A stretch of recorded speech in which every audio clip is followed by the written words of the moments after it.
حضور یہ ہجرت کے بارے میں سوال تھا کہ ہجرت سنت انبیاء میں شامل ہے، اور رسول کریم صلی اللہ علیہ وسلم کے وقت میں بھی مکہ سے مدینہ ایک بار ہجرت ہوئی، اور جماعت میں 2 بار ہجرت ہوئی، ہجرت قادیان اور موجودہ ہجرت.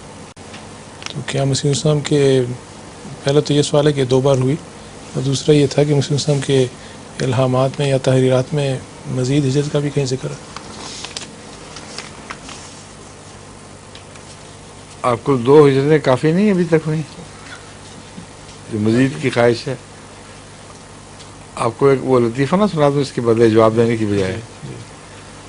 کہتے ہیں ایک مراسی صاحب تھے، وہ اپنی بہن کے ہاں دوسرے گاؤں میں گئے، اور رواج تھا پنجاب میں کہ وہ ساتھ پنیاں لے کے جاتے تھے. آپ پٹھانوں میں بھی ہے رواج پنیاں، جو میٹھی کوئی چیز، کوئی لڈو وڈو لے جاتے ہیں، وہ گٹھی بنا کے اپنے پیچھے ڈال لیتے ہیں تاکہ بہن خوش ہو کہ کچھ لے کے آیا ہے.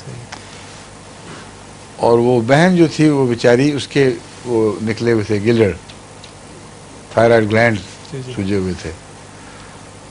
تو یہ ہے اس کا، ان کا پس منظر دونوں کا. اور جو بھائی تھا وہ کبڑا تھا، آگے جھکا ہوا، پیچھے سے اس کو ٹوٹ کر رہی تھی.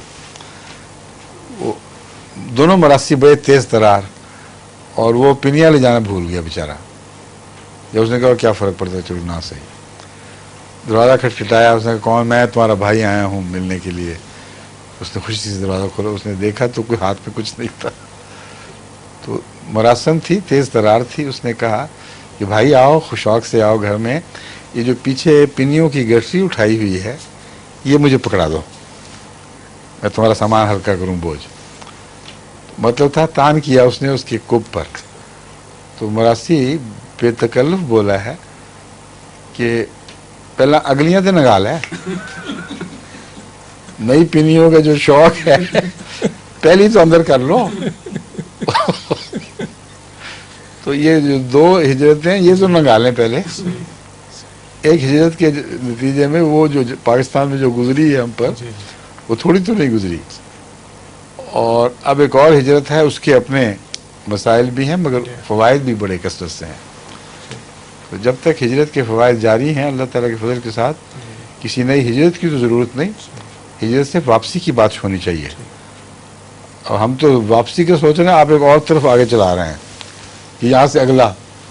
تو تین منزلوں میں واپسی کرنی پڑے گی. سمجھ گئے بات؟ اچھا جی. ظہور مہدی آخر زمان